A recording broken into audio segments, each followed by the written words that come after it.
Good debt and bad debt. When you hear the word debt, you might immediately think of something negative. And often debt can indeed be a heavy burden. But here's a surprise for you. Not all debt is bad. In fact, some types of debt can actually help you build wealth and achieve your financial goals. Understanding the difference between good debt and bad debt is incredibly important for your money journey. First, what is debt? Simply put, it's money that you borrow from someone else, and you promise to pay it back, usually with an extra fee called interest. Now let's look at the two types. Good debt is money you borrow to acquire something that has the potential to increase in value, help you earn more money, or provide a long-term benefit. Think of it as an investment in your future.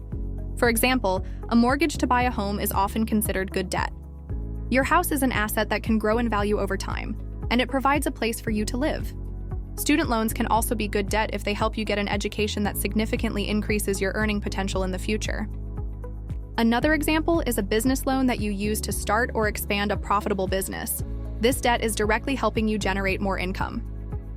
The key with good debt is that it usually comes with lower interest rates, and it helps you acquire something that has value or helps you build wealth.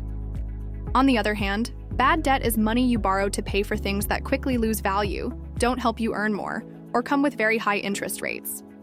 This type of debt usually weighs you down and makes it harder for you to reach your financial goals. The classic example of bad debt is credit card debt. Credit cards often have very high interest rates, sometimes 20% or more, and they are typically used to buy things that are consumed quickly, like clothes, electronics, or holidays.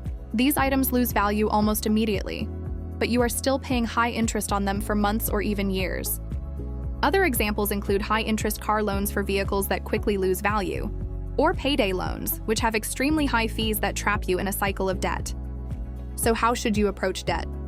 Before you borrow money, always ask yourself, will this debt help me gain an asset that grows in value, or will it help me earn more income?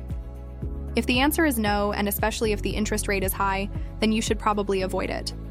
Your focus should always be on paying off any bad debt first as quickly as possible. When considering good debt, make sure the payments are affordable for you and that you have a clear plan for how to pay it back. Understanding the difference between good debt and bad debt empowers you to make smarter financial decisions. It allows you to use debt as a tool to build your future, rather than letting it become a burden that holds you back from achieving financial freedom. If you found this explanation helpful and want to learn more simple ways to manage and grow your money, be sure to follow the Root Lens channel to learn more like this.